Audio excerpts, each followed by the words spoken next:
रात का समय था।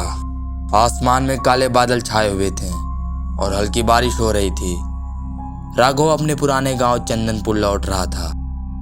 उसे वहां गए बहुत साल बीत चुके थे, लेकिन आज उसे वहां लौटना पड़ा क्योंकि उसके पिता की मृत्यु हो गई थी। चंदनपुर गांव का नाम सुनते ही उसके रोंगटे खड़े हो जाते थे। गांव में अजीब अजीब घटनाएं घटित होती थीं और लोग कहते थे कि वहां एक पुराना अभिशाप है। जब राघव गांव के पास पहुंचा तो उसने देखा कि सड़कें सूनी थीं और घरों के दरवाजे बंद थे। हवा में एक अजीब सी खामोशी थी।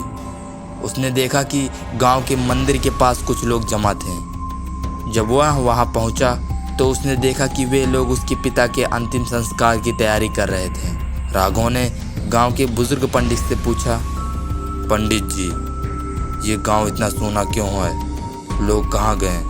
पंडित जी ने उसकी ओर देखा और कहा, बेटा, इस गांव पर अंधेरे का अभिशाप है। सूर्यास्त के बाद लोग घर से बाहर नहीं निकलते।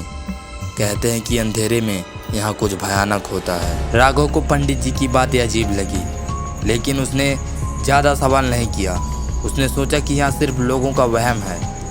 उसने अपने पिता का अंतिम संस्कार किया और घर लौट आया।